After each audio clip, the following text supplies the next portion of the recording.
Commander Elaine Chen's knuckles whitened around the edge of her console as the UES Pathfinder shuddered violently. The experimental Alcubierre drive wasn't supposed to make that sound. A high-pitched whine cutting through the command deck, like a banshee's wail. Containment field at 340% capacity. That's not even possible. Lieutenant Santos frantically worked the controls as reality itself seemed to bend around the viewports. The stars stretched into impossible streamers of light, and the command crew instinctively grabbed for support as artificial gravity fluctuated wildly. Chen activated the ship-wide comm. All hands, brace for emergency exit from warp space. Her voice remained steady despite the chaos unfolding before her. This was supposed to be humanity's triumphant moment, the first controlled jump to Alpha Centauri, proving that interstellar travel was finally within humanity's grasp. Instead, something had gone catastrophically wrong. The Pathfinder lurched one final time before a blinding flash overwhelmed the view screens. When the darkness finally cleared, nothing was familiar. No Alpha Centauri. No recognizable star patterns at all. Dried status, Chen demanded. Chief Engineer Rivera's voice came through, strained and breathless. Containment chamber is intact, but the drive matrix has destabilized. We're looking at extensive damage to the primary coils. Whatever happened, Commander, we're not jumping again anytime soon. Damage reports flooded in from all sections as Chen turned to Navigation Officer Patel. Can you determine our position? Patel's fingers flew over her console, but her expression grew increasingly troubled. None of these stellar configurations match our charts. We're nowhere in mapped space, Commander. Before Chen could process this, Tactical Officer Yoshida interrupted with a trembling voice. Commander, we're being scanned. Multiple vectors, multiple frequencies, nothing matching known human protocols. The bridge fell silent as the implications sank in. Then Communications Officer Park's console erupted with activity. Dozens of signals, clearly artificial, clearly organized. Putting it on screen, Park said, his voice barely above a whisper. The main view screen flickered to life, showing long-range sensor data that caused everyone on the bridge to freeze. In the distance, orbiting a blue-green planet, an enormous structure glistened in the light of an unfamiliar sun. It was clearly artificial. A massive ring-shaped construction, easily dwarfing anything humanity had ever built. And surrounding it, moving with deliberate precision, were spacecraft of various configurations. That's Lieutenant Commander Donovan, Chief of Security, couldn't finish his sentence. Artificial, Chen completed for him. And definitely not human. Their unplanned jump hadn't just sent them off course. It had dropped humanity's first interstellar vessel directly into somebody else's cosmic backyard. Distance to the orbital structure? Chen asked, her training taking over. Approximately 6 astronomical units, Paddle responded. We're at the outer edge of this star system. Yoshida's console beeped again. The scans are intensifying, Commander. They're focusing on our drive section. Are we in any immediate danger? Chen asked. Unknown, Donovan replied, checking defensive systems. But our shields are at minimal capacity after the jump. If they decide we're hostile. Chen made a swift decision. Yellow alert. Power up defensive systems but keep weapons offline. Park, prepare a first contact package. Basic mathematical sequences, periodic table, simple visual representations. Let's make it clear we're not here to threaten anyone. As the crew rushed to comply, Dr. Okafor, the mission's xenolinguist and cultural specialist, stepped onto the bridge. She'd been monitoring from her lab below. Commander, she said quietly, humanity has dreamed of this moment for centuries, contact with an extraterrestrial civilization. But we always imagined it happening on our terms, with careful preparation. Chen nodded grimly. Instead, we've just crashed their party with no invitation and no way home. The signals are changing, Park announced. They're converging. I think they've noticed we've detected them. On the view screen, 3 of the smaller vessels detached from the orbital structure, their course clearly set toward the Pathfinder. "Time to intercept?" Chen asked. "At their current velocity, 4 hours, 17 minutes, Pytel answered. Chen stood, straightening her uniform. The weight of humanity's future suddenly pressed upon her shoulders. Whatever happened next would define mankind's place among the stars. "We have 4 hours to prepare for the most important meeting in human history," she announced to the bridge crew. "I need options, preparation, and above all, a show of humanity's best face." She turned to Okafor. "Doctor, you've trained your entire life for this moment. I need your expertise now more than ever." Okafor nodded, determination replacing the initial shock on her face. "We'll be ready, Commander." As the alien vessels approached, the crew of the Pathfinder worked feverishly to prepare.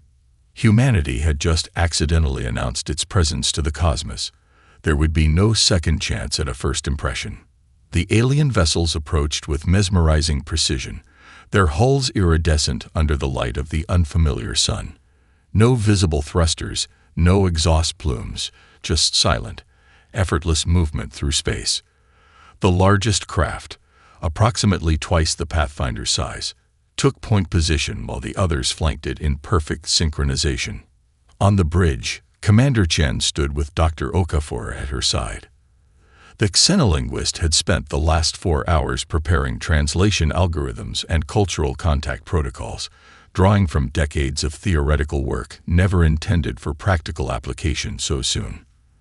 "They're hailing us," Park announced. "Audio and visual signals on multiple frequencies." Chen nodded. "Put it through." The view screen flickered, and the bridge crew collectively gasped. 3 distinctly non-human entities appeared. One insectoid with compound eyes and chitinous plates, one vaguely humanoid with blue-tinted skin and elongated features, and one seemingly composed of interconnected crystalline structures. "Translation algorithms running," Okafor whispered, her fingers dancing across her tablet. The blue humanoid spoke first, its voice melodic, but with harmonics beyond human vocal capacity. The crystalline being pulsed with light patterns, while the insectoid's mandibles clicked rapidly. After several minutes of incomprehensible exchanges, Okafor's algorithm produced its first crude translation. "Unidentified vessel from quarantine sector. Your emergence is premature. Please stand by for boarding and evaluation." Chen frowned. "Quarantine sector. Premature emergence." "The translation might not be perfect," Okafor cautioned. "Options?" Chen asked her bridge crew. Donovan's hand hovered near the weapons controls. "We could refuse boarding and demonstrate hostility as humanity's first official act." Chen shook her head. "Not an option." "Commander," Rivera called through the comm. "Engineering assessment complete. The drive is critically damaged. We couldn't run even if we wanted to." Chen made her decision.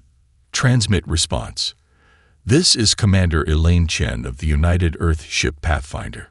We are on a peaceful mission of exploration and welcome contact. We will prepare for your boarding party." Preparations for the boarding revealed the crew's tension. Donovan insisted on a security detail, while Okafor argued for an unarmed welcome. Chen compromised. A mixed reception team with sidearms holstered and visible, but with clear diplomatic presence. When the airlock cycled open, the same 3 beings from the transmission entered. Up close, their alienness was even more apparent. The insectoid, which introduced itself as Emissary Zect of the Vril, towered nearly 7 feet tall, its exoskeleton clicking softly with each movement. The blue humanoid, Ambassador Thela of the Errands, moved with unsettling grace, as if gravity affected it differently.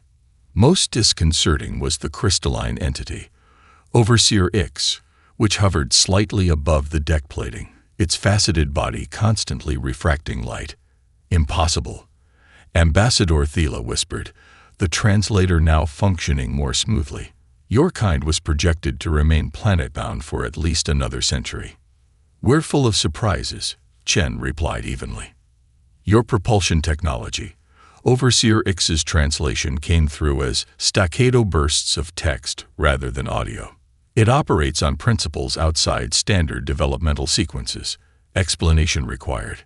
Chen gave them the simplified version of the Alcubierre drive's operation, deliberately vague on certain specifics.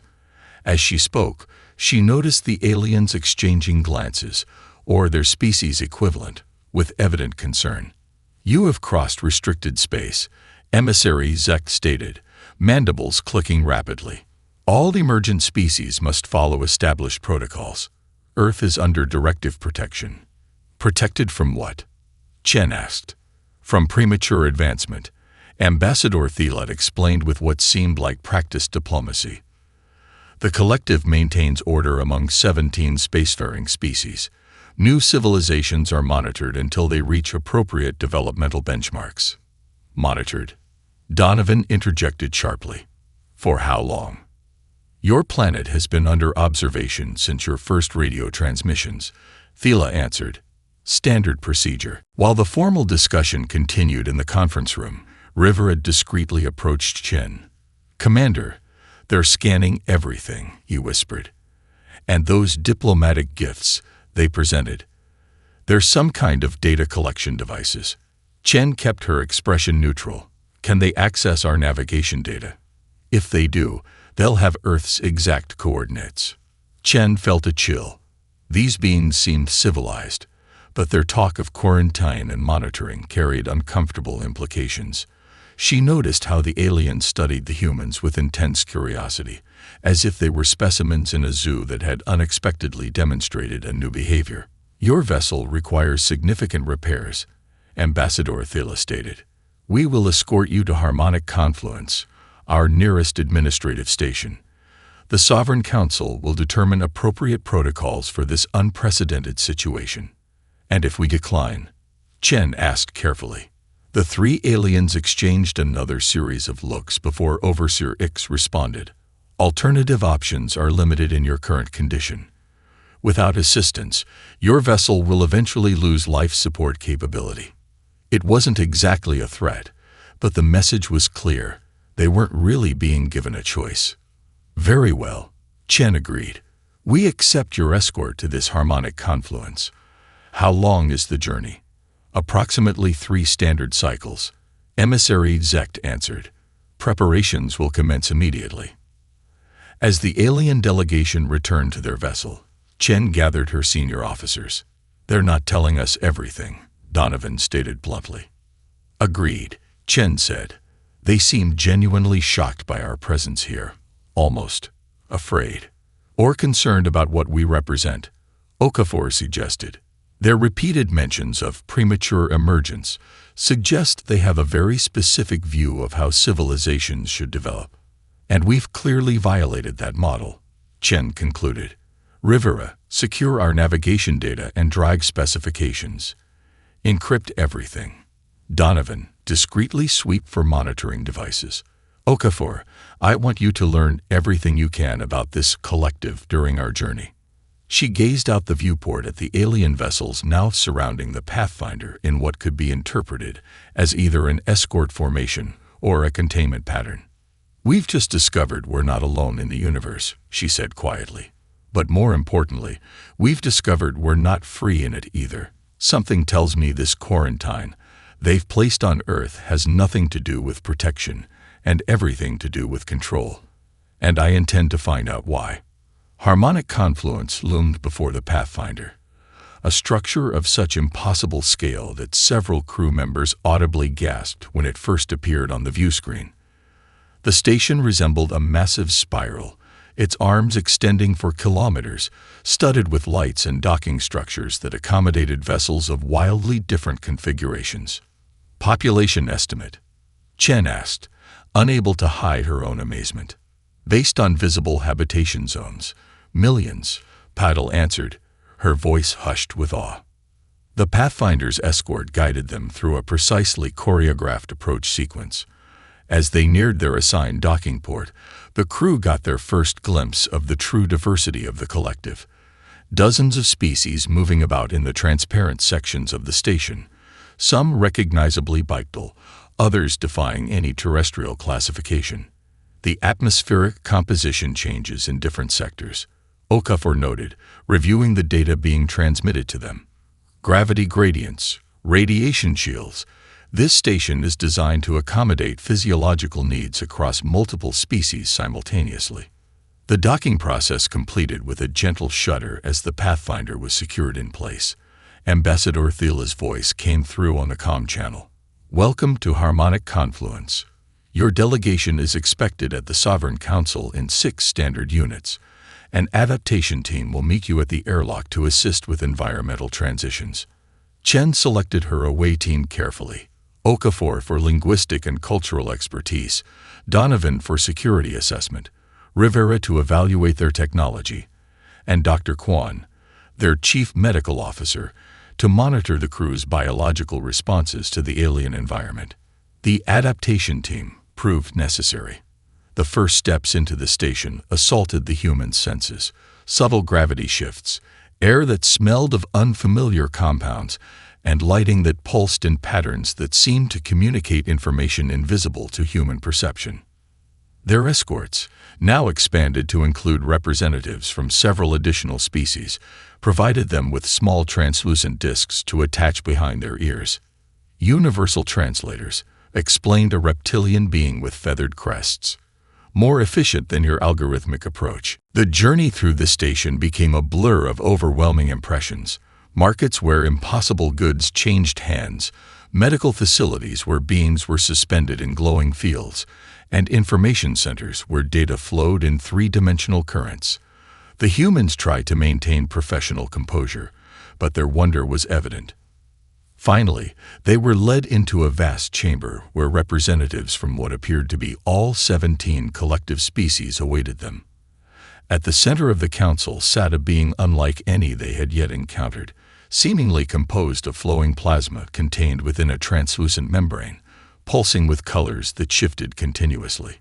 "The human delegation may approach," announced a synthetic voice as the plasma being's colors intensified. "I am Elder Vox, primary arbiter of the Sovereign Council. Your presence here is unprecedented." Chen stepped forward, performing the formal greeting they had been instructed to use. "We come seeking understanding and peaceful exchange. What you seek and what is permitted are not necessarily aligned." Elder Vox responded, its plasma form swirling more rapidly. "You have violated the most fundamental principle of galactic coexistence, the quarantine directive."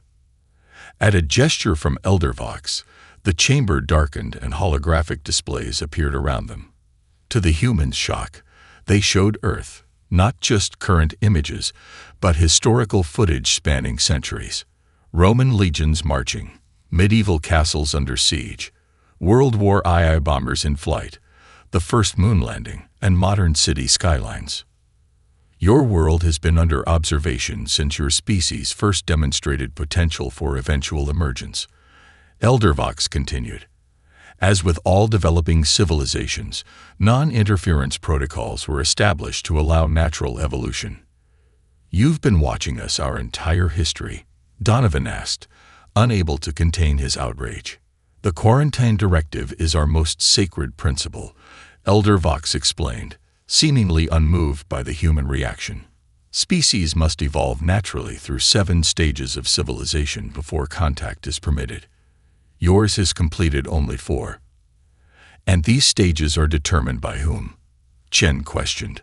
"By millennia of galactic experience," answered another council member, a being with multiple limbs and eyes arranged in a circular pattern.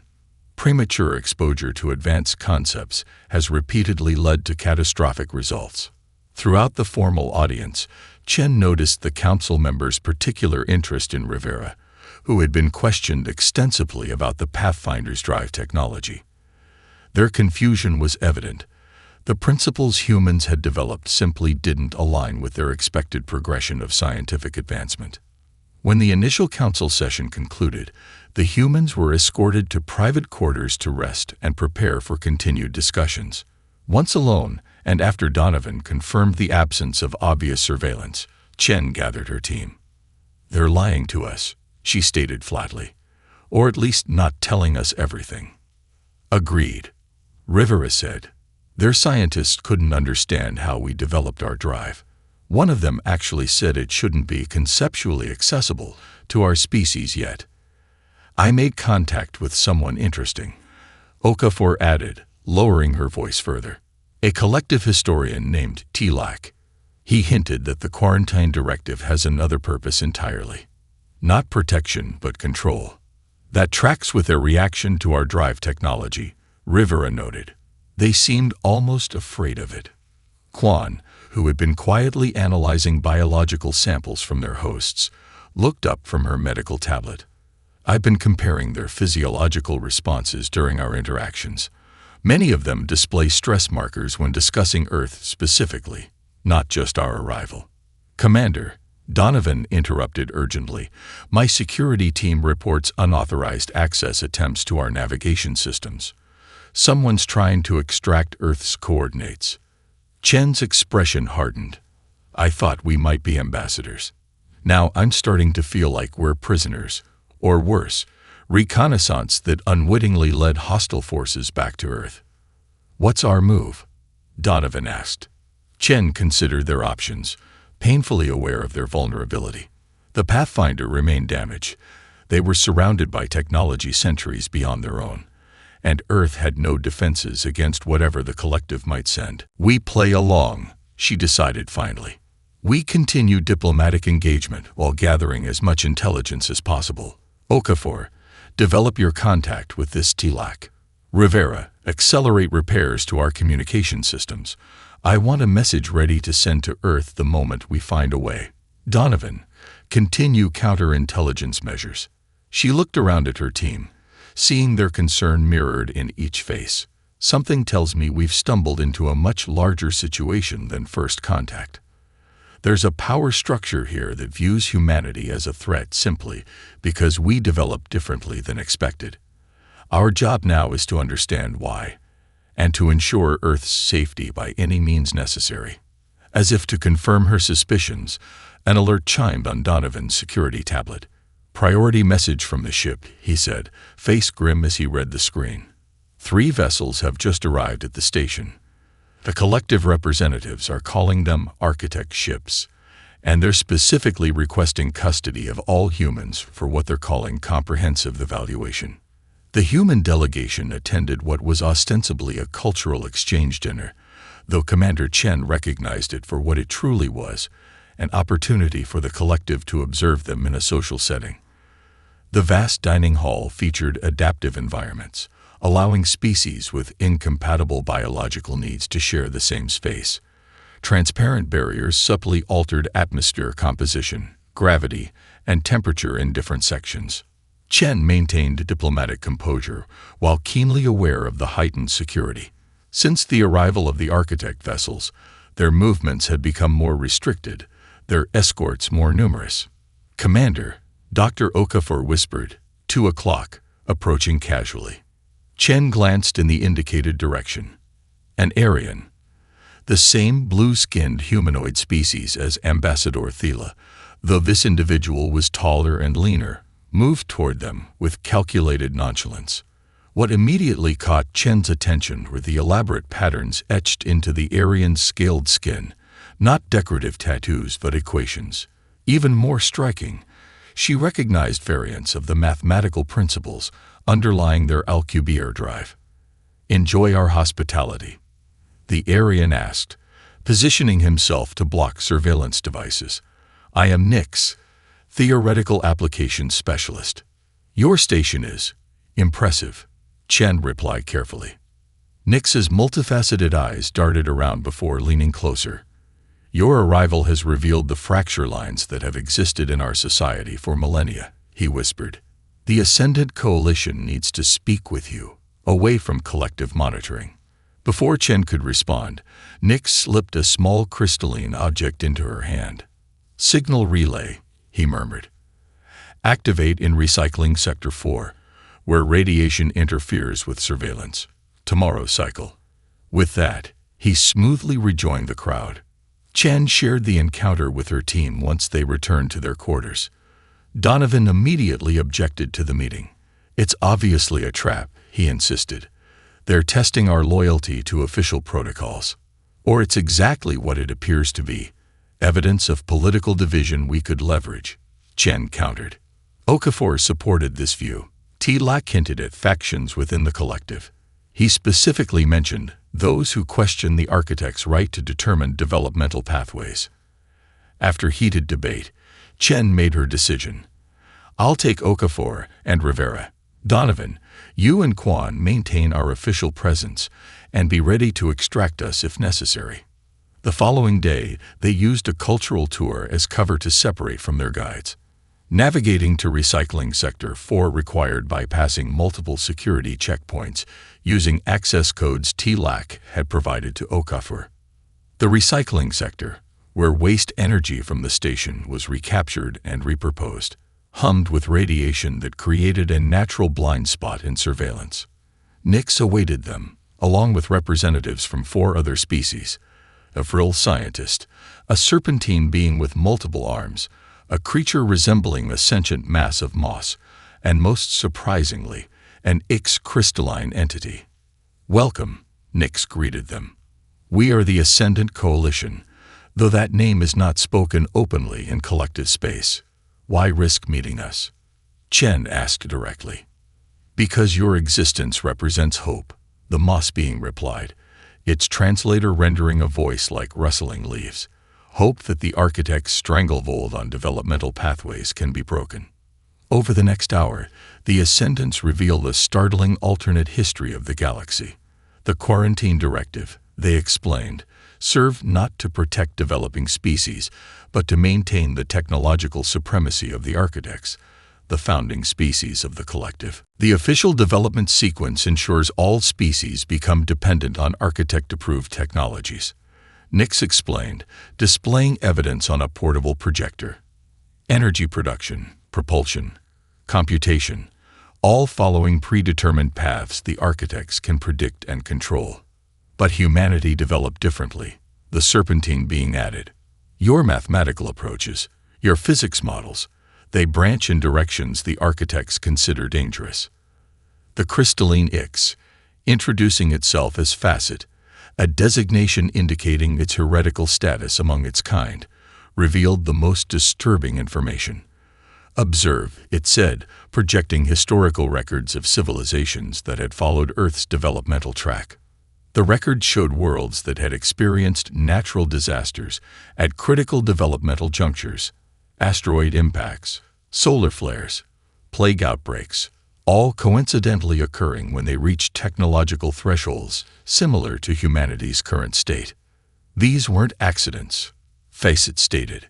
The architects have maintained their position for millennia by ensuring no species develops technologies beyond their control. Why would they care about our approach specifically? Rivera asked.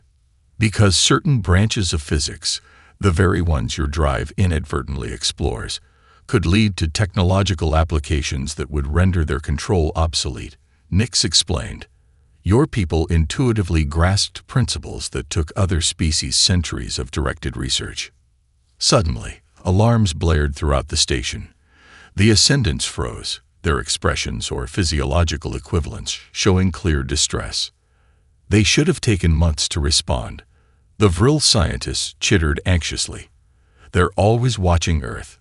They've always feared what your kind might become. Chen's communicator activated with Donovan's urgent voice. Commander, the station's just gone into security lockdown. The architect vessels are docking, and they're specifically demanding custody of all humans for comprehensive evaluation. Our ship is being surrounded by security drones. The architects never intervened directly. Facet's crystalline form pulsed with agitation. They haven't personally boarded the station in 7 generations. What exactly is a comprehensive evaluation? Chen demanded. The Ascendants exchanged looks of unmistakable dread before Nix answered. They will dismantle your minds to understand how you developed your theories.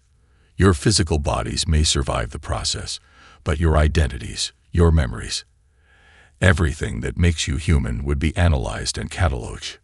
We need to return to our ship, Chen stated firmly. Impossible now, Nix responded. Station security will have sealed all paths. The architects would never allow you to depart with knowledge of their true nature. Then we make our own path, Chen replied, her decision crystallizing. You said our approach to physics represents something you've been seeking. Help us repair our ship, and we'll share what we know. That would violate every protocol. The serpentine being began. Your precious protocols are a lie.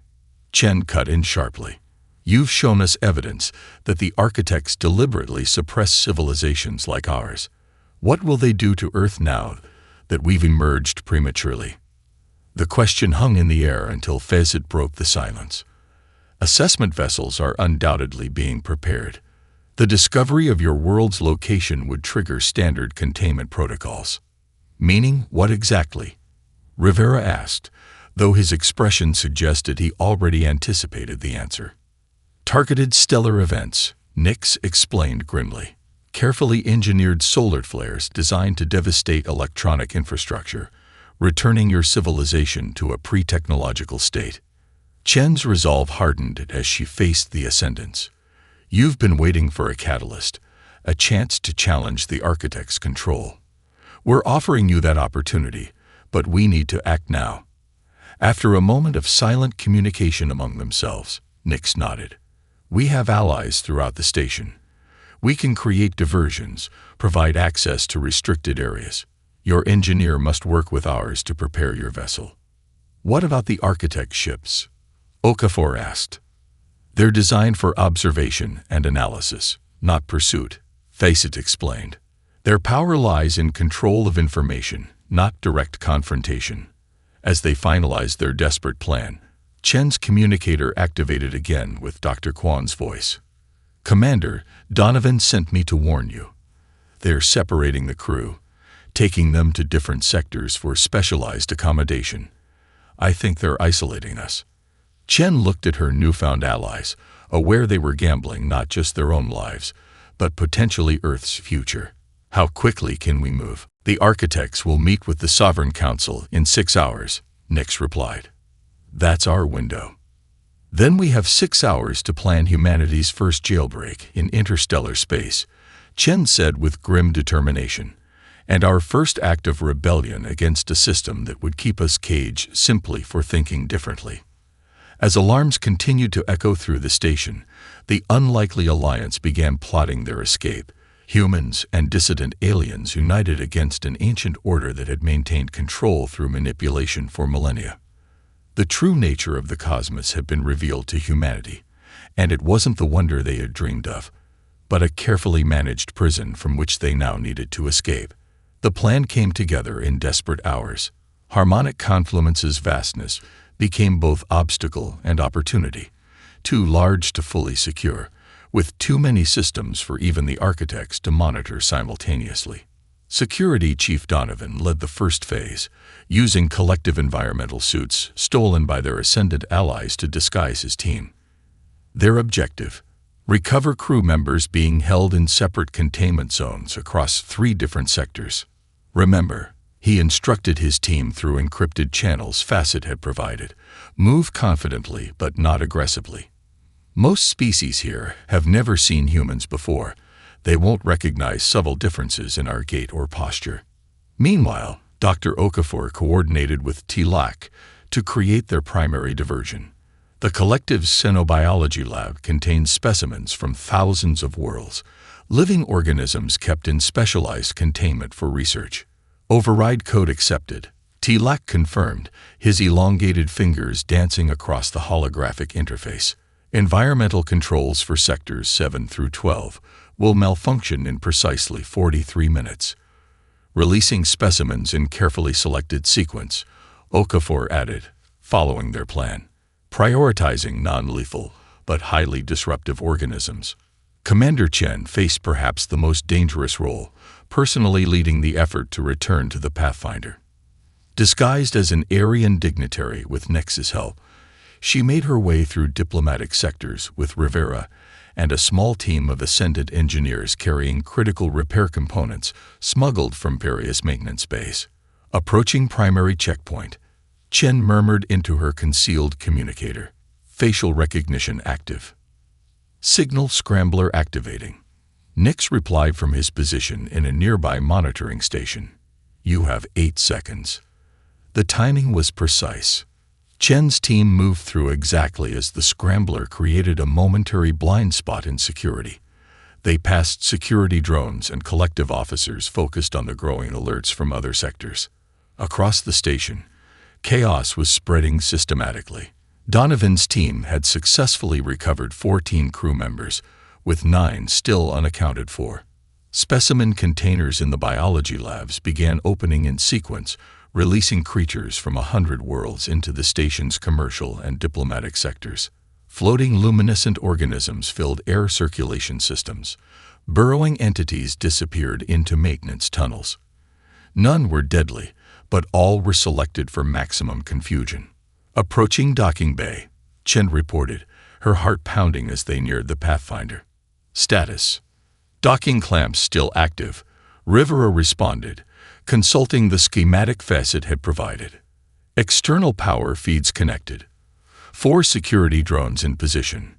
Drones will be redirected in 3, 2, 1. Nix's voice came through as the drones suddenly departed, responding to false security alerts elsewhere. "Moving now," Chen ordered, abandoning the slower diplomatic pace for a rapid approach to their ship. At that moment, the station-wide alert system escalated to maximum. Architect representatives have entered the station. An automated announcement repeated in multiple languages. All personnel returned to designated sectors. Chen's team reached the Pathfinder's airlock just as Donovan's voice came through. "Commander, we've recovered 20 of 23 crew members. Dr. Kwan's group is pinned down in medical sector. We're attempting to reach them now. Get the people you have to the ship," Chen ordered, making the painful decision that might leave crew behind. "Boarding now. Rivera, begin drive preparations immediately." The modified access codes worked, but secondary systems triggered nonetheless. Alarms blared specifically in the docking bay as Chen's team boarded. Rivera and the Ascendant engineers rushed to engineering, beginning the complex process of integrating their makeshift repairs with the damaged Alcubierre drive. "Collective security forces converging on your location," Nix warned. 60 seconds until containment protocols activate. Donovan's team arrived in a running firefight, using non-lethal weapons provided by their Ascendant allies to clear a path. The recovered crew members poured into the Pathfinder as security barriers began deploying throughout the docking bay. "Docking clamp override in progress," Rivera called from engineering. "Drive systems at 47% capacity and climbing. It's not ideal, but it'll move us." The Pathfinder systems came online with a shudder just as the first architect representatives entered the docking bay. Unlike the other collective species, they appeared almost human in basic form, but with elongated proportions and skin that seemed to absorb rather than reflect light. "Breaking free now," Chen commanded, taking the helm herself as Santos was among the missing crew. The Pathfinder's thrusters engaged at maximum power, tearing free of the docking clamps and causing significant structural damage to the station's docking arm. Multiple pursuit vessels launching, Donovan reported from tactical. "Weapons charging." Unexpected assistance, Okafor called out. "Monitoring communications. Ascendant vessels are moving to intercept." Through the view screen, they watched as several ships of various collective designs broke formation, placing themselves between the Pathfinder and the pursuing security vessels. The gambit had worked. Their rebellion had more supporters than even Nix had promised. As they cleared the station's immediate space, Dr. Okafor approached Chen with a data crystal Facet had pressed into her hand during their final moments on the station. "Commander, this contains brain scans the architects secretly performed on our crew while we were separated," she explained, connecting it to a secure terminal. "The results show unique patterns in human neurological activity, patterns that match theoretical models the architects have feared for millennia. The Ascendants didn't help us solely for our technology," Rivera added, joining them briefly from engineering. "They believe humans possess cognitive abilities that could break the architect's stranglehold on certain scientific domains." With pursuit ships still closing in despite the interference, Shen faced another crucial decision. Earth's coordinates remained in their navigation system. Returning home might lead their pursuers directly to humanity's doorstep. "Prepare for jump," she ordered, but then added the unexpected. "Input these coordinates." "Commander," Rivera questioned, seeing the strange figures she'd entered. "Coordinates provided by our ascended allies," Chen explained. "Not toward Earth, but to a place beyond collective maps. We're seeking the legendary predecessors who once challenged architect dominance." "And if it's a trap?" Donovan asked grimly. Chen watched the approaching architect vessels, their impossible geometries growing larger on the view screen. "Then it's still better than leading them to Earth. Engage." The damaged drive activated with a concerning vibration throughout the ship.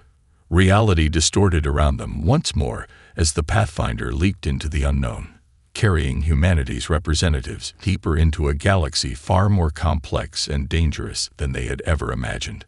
The damaged Pathfinder emerged in a system dominated by a dying red giant, its swollen crimson mass filling the view screen.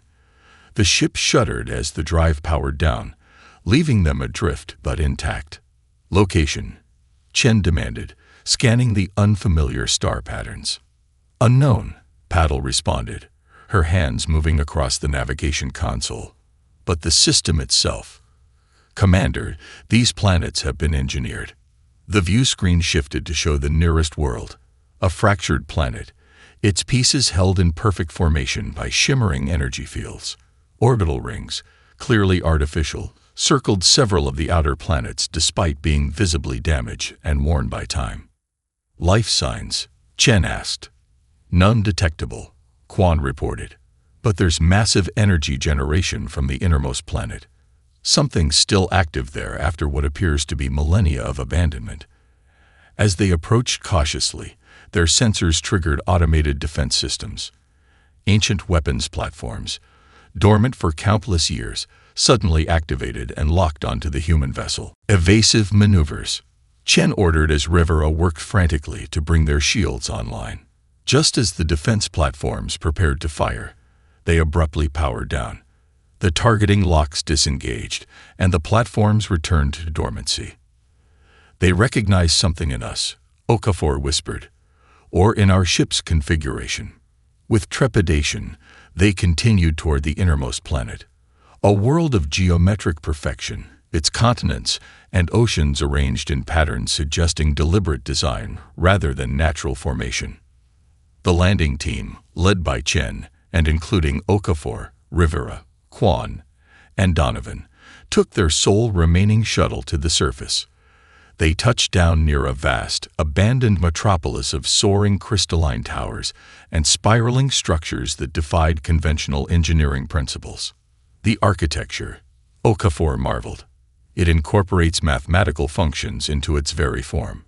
As they entered the city's outskirts, dormant systems began activating in their presence. Holographic interfaces flickered to life, responding not to touch, but to the human's thought patterns. Rivera discovered he could manipulate certain controls merely by focusing his intention. "The technology is interfacing directly with our neural patterns," Quan observed, scanning Rivera with a medical tricorder. "It's reading our brainwaves and responding to them." Deeper into the city, they discovered a central structure resembling a massive observatory. Inside, an elaborate holographic system activated as they entered. Streams of symbols appeared in the air, a language unlike any they had encountered in the collective. "I can almost understand it," Okafor said, focusing intently on the symbols. "It's as if it's adapting to be comprehensible to us." Within hours, Okafor had made remarkable progress deciphering the alien language, far faster than should have been possible. "It's not just adapting," she explained. "The language structure itself somehow resonates with human linguistic patterns.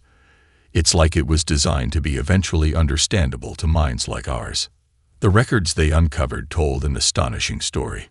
The predecessors, as the Ascendants had called them, were not extinct, but had transcended physical form after a protracted shadow war with the architects. Before their transcendence, they had recognized that their approach to physics an intuitive non-linear methodology that the architects considered dangerously unpredictable, would eventually emerge in other species. They seeded their knowledge, Okafor explained as she translated more records.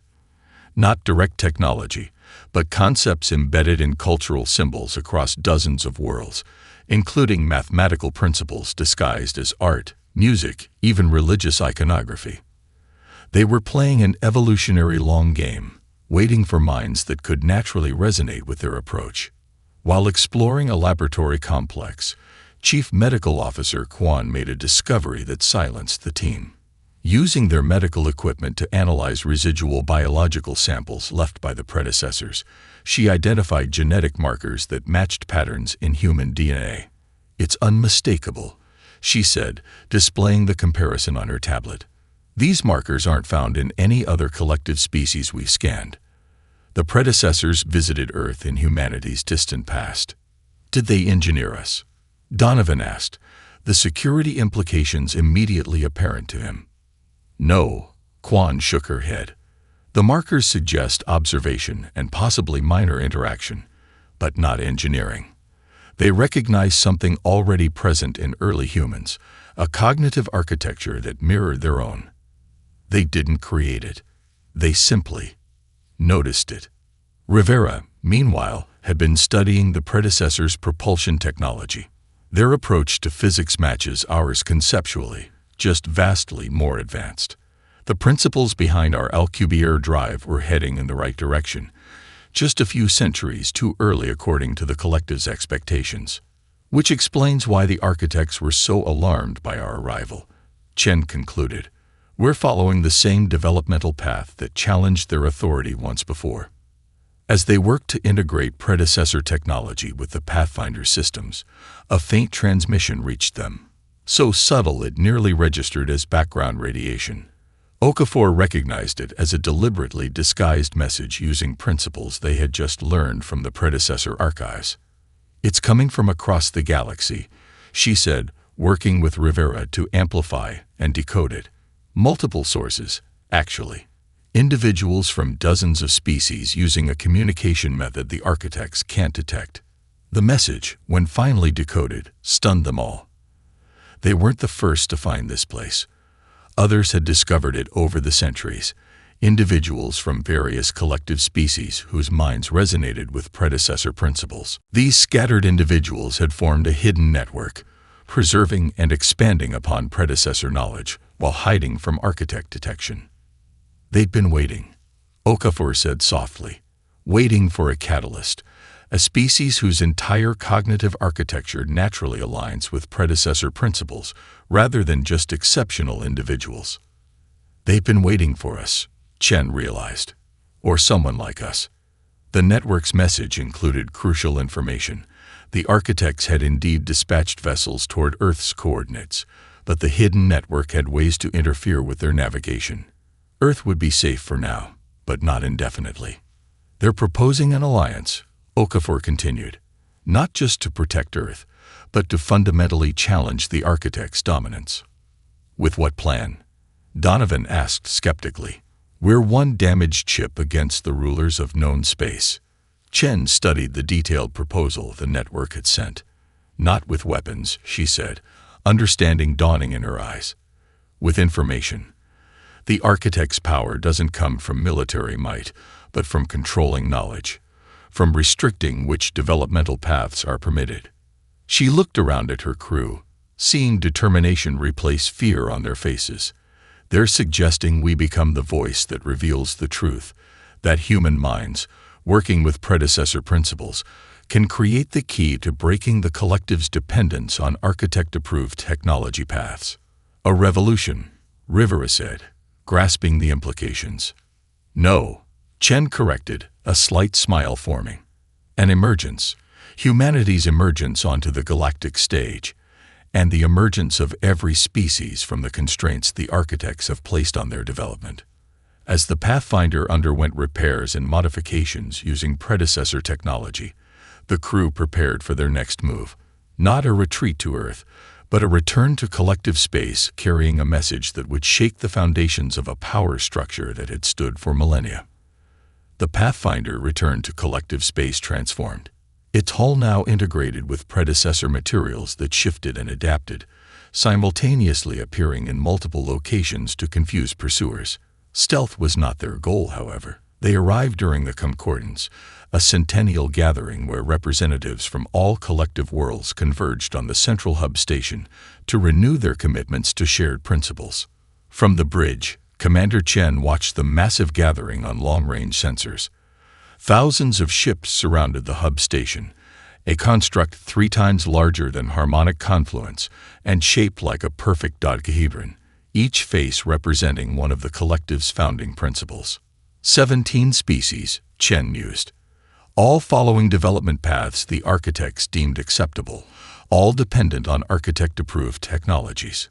Transmission network ready, Rivera reported. He and their hidden allies had spent weeks preparing the complex technical solution that would bypass standard communication protocols. Our friends are in position. Throughout collective space, individuals from the hidden network had activated dormant predecessor technology, creating a web of transmission nodes that would amplify and protect their broadcast. These individuals, the cognitive outliers within their own species, had waited generations for this moment. Status of the architect vessels, Chen asked.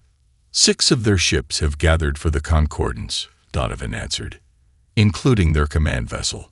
Our intel suggests all their most senior representatives are present. Perfect timing. Chen nodded. Is Earth still secure?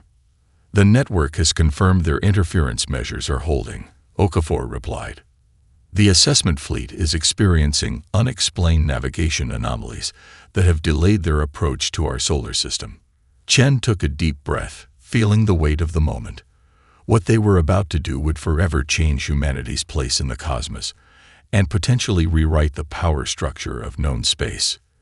Begin transmission sequence, she ordered. The Pathfinder's modified systems engaged, linking with the hidden network across collective space. The specialized transmission would override every communication channel simultaneously, from personal devices to official collective broadcasts. Chen stood before the camera, her uniform adjusted to include subtle elements of predecessor design that would be recognizable to their allies. I speak for Earth, she began, her image appearing on countless worlds, in homes and public spaces, on ships and stations throughout collective territory. A world you have watched from shadows, a species you have judged without knowing. In the Concordance hub, the unexpected broadcast caused immediate confusion. Security forces scrambled to identify the source and shut down the transmission, but the network's distributed approach made this impossible. The collective speaks of protection through quarantine, Chen continued, of allowing species to develop naturally before welcoming them to galactic society. These are noble-sounding principles, but they hide a darker truth. The broadcast shifted to show predecessor records, historical footage of the architects systematically suppressing civilizations that developed along alternative technological paths, evidence of manufactured natural disasters that had reset promising cultures, documentation of genetic tampering to discourage certain cognitive traits in developing species. The quarantine directive was never about protection, Chen declared. It was about control. Control over which questions could be asked. Control over which answers could be found. Control over the very nature of thought itself.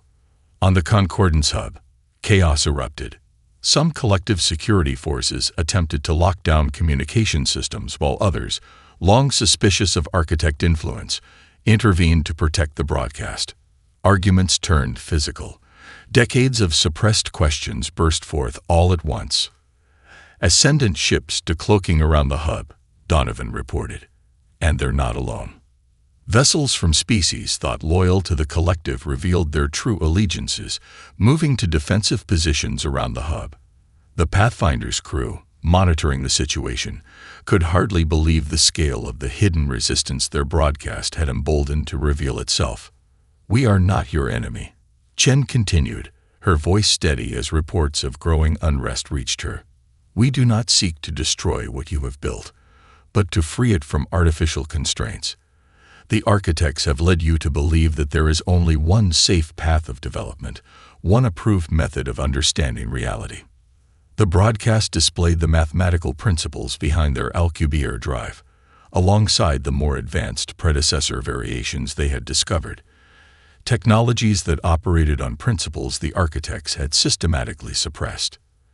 Your own histories contain the evidence, Chen pressed on.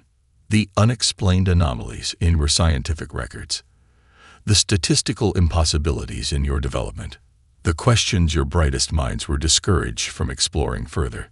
These were not accidents or coincidences, but deliberate barriers placed in your path. Throughout collective space, scientists and researchers saw principles they had independently approached but abandoned after official discouragement. Engineers recognized alternatives they had been told were theoretically unsound, despite their intuitive promise. On the hub station, several architect representatives demanded emergency powers to contain what they termed a dangerous mimetic infection. Their request was met with unprecedented resistance from species who had always deferred to them before. The Pathfinder's crew, split into teams led by Donovan and Okafor, had infiltrated the hub using predecessor stealth technology. Working with their network allies, they secured key systems throughout the station, preventing the architects from regaining control of communications or deploying emergency countermeasures. The architect flagship is powering weapons, Rivera warned from the Pathfinder. They're targeting our transmission nodes. Before they could fire, however, vessels from 7 different collective species moved to intercept, their captains openly refusing architect commands for the first time in recorded history. In the main council chamber of the hub, an architect elder finally addressed Chen directly through the communication link, his elongated form radiating cold fury. "You cannot comprehend the dangers your primitive minds are unleashing," the elder stated, his voice echoing with harmonics that made several species physically recoil. "There are reasons certain paths remain closed, realities your kind is not prepared to face." Chen's response, broadcast across all channels, became the rallying cry for the revolution. Perhaps the greatest danger to the universe is the suppression of its potential. As more collective species demanded answers and the carefully maintained order crumbled, Chen activated the final phase of their plan. The modified Pathfinder, incorporating predecessor technology, demonstrated a synchronized jump capability that created stable wormholes without the massive energy requirements of conventional collective methods. This is just one example of what's possible beyond the architect's approved paths, Chen explained as the demonstration stunned observers across collective space. Not a different weapon, but a different way of thinking, one that has always existed within you, waiting to be recognized. The architect elder, seeing his authority crumbling, made a final desperate effort. "You have doomed yourselves," he declared. "The quarantine existed for a reason. Beyond our borders lie threats you cannot imagine." Chen nodded solemnly. "Perhaps, but we would rather face those threats as free minds than as controlled ones. The time has come for the collective to truly live up to its name, not as subjects of architect authority, but as genuine partners in exploration and discovery." As the broadcast concluded, reports flooded in from across collective space, spontaneous demonstrations, academic institutions declaring independence from architect oversight, ships changing course to join the growing alliance around the hub. "It's working," Okafor breathed, hardly believing the scale of the response. "The revolution is spreading faster than even the network predicted." "Not a revolution," Chen corrected her. "An emergence. Every species in the collective is emerging from constraints they never fully recognized until now." She turned to her crew with determined eyes. "And we still have one more message to deliver, to Earth." Earth's deep space monitoring stations detected the signal first, a transmission protocol they had never encountered, but that their systems somehow recognized. The signal bypassed conventional communication channels, appearing simultaneously on networks worldwide, despite having no apparent point of origin. When the message resolved on screens around the planet, humanity witnessed Commander Chen standing alongside representatives from a dozen alien species. "We are not alone," she began, her voice steady despite the enormity of her message. But more importantly, we are not unprepared. In control rooms and government offices across the globe, stunned silence gave way to frantic activity. Authentication protocols confirmed that this was indeed the Pathfinder's commander, missing for months after what was supposed to be a routine test of the experimental Alcubierre drive. Chen explained their journey concisely, their accidental arrival in collective space, the discovery of Earth's quarantine status, and the revelation of the Architect's true agenda. She transmitted specifications for modifying Earth's fledgling defense systems against the technologies the Architects might deploy if they broke through the network's interference measures. "We have allies now," Chen assured them. "Species who have recognized the same truth we discovered, that the greatest achievements come not from following prescribed paths, but from exploring new ones." The transmission included footage of the revolution spreading through collective space, of ships from various species abandoning Architect oversight to join their cause. It showcased the modified Pathfinder demonstrating technologies that Earth scientists immediately recognized as evolved versions of principles they had been exploring. Global responses varied wildly. Fear, excitement, disbelief, vindication. Religious leaders found their cosmic worldviews both challenged and affirmed. Military establishments scrambled to implement the defensive specifications. Scientists pored over the technical data, recognizing the mathematics as extensions of theories they had been developing. Most remarkably, global cooperation, previously fractured by political differences, began to coalesce around this existential moment. Nations that had been rivals suddenly found common purpose in preparing Earth for its new place in the cosmos. "The specifications are valid," confirmed Dr. Amara Osoi, Earth's leading theoretical physicist. "These are extensions of our own research, just accelerated by decades. We can implement this." While Earth prepared, the remnants of Architect authority gathered their forces. 3 massive vessels of impossible geometries materialized at the edge of the solar system, having finally broken through the interference disrupting their navigation. "Their intent is clear," Chen warned in a follow-up transmission. "They wish to establish quarantine protocols directly, to reset Earth's development to a stage they can more easily control." But when the Architect vessels approached Earth, they found not a vulnerable, isolated world, but a planet surrounded by a hastily assembled yet effective defense network incorporating predecessor principles. More surprisingly, ships from throughout the collective had arrived, representatives from species who had chosen to witness this pivotal moment in galactic history. The standoff above Earth became the stage for final negotiations. The Architects, their authority severely undermined across their domain, finally acknowledged the inevitable. Mankind had not just emerged, but catalyzed a fundamental restructuring of galactic politics. "We recognize Earth's emergent status," the Architect Elder conceded in a transmission witnessed by billions. "The quarantine directive is suspended pending reformation of collective protocols." Within days, the quarantine directive was formally dissolved, replaced by the Emergence Compact, a new framework respecting the evolutionary paths of all civilizations. The Architects retained influence, but no longer absolute authority, becoming one voice among many in a truly collective governance. As the Pathfinder finally returned to Earth orbit, its crew changed by their journey. They'd brought with them not just advanced technology, but a network of allies across the stars. The ship, once Earth's tentative first step into interstellar space, now symbolized a bridge between humanity and a complex, diverse galactic community. Commander Chen addressed the United Nations General Assembly, now expanded to include representatives from 17 former collective species attending via holographic presence. "We set out to test a drive," she told the assembly, her voice carrying to every corner of the planet. "We ended up testing the very nature of humanity's place in the universe." She explained that Earth faced both unprecedented opportunities and responsibilities. The technology they had brought back would transform human civilization, but the principles behind it, the cognitive approaches that had made humans such a catalyst, were the true gift.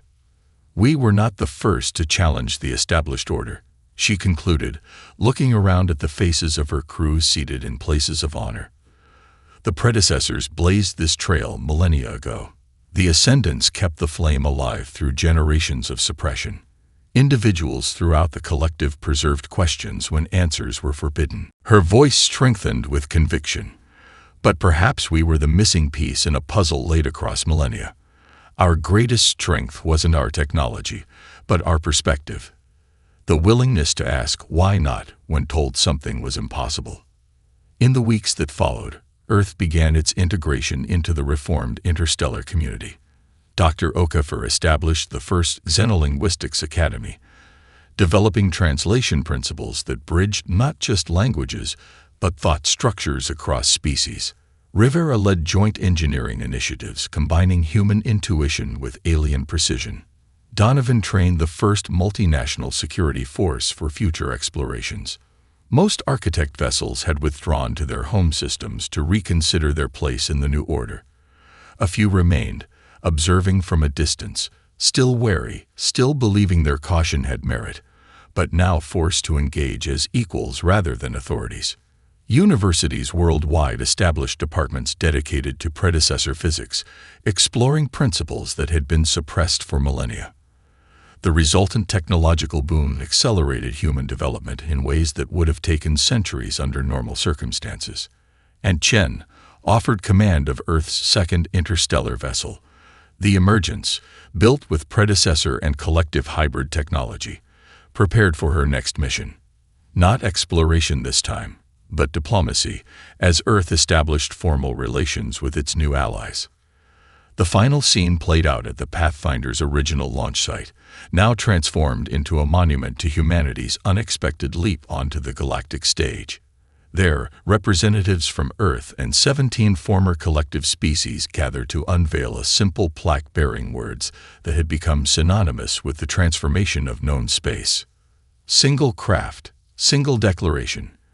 Mankind has emerged. Below this, inscribed in smaller text, were the names of the Pathfinder's crew, ordinary humans who had inadvertently changed the course of not just their own civilization, but of every intelligence among the stars. As the monument was dedicated, observers noted an unusual phenomenon in the clear sky above, a shimmer of light that defied conventional explanation. Scientists would later theorize it might have been predecessors themselves, observing from whatever transcendent state they had evolved into, witnessing the fulfillment of a plan set in motion ages ago. Humanity had not just found its place among the stars. It had redefined what that place could be, for themselves and for countless others. The quarantine was over. The emergence had begun.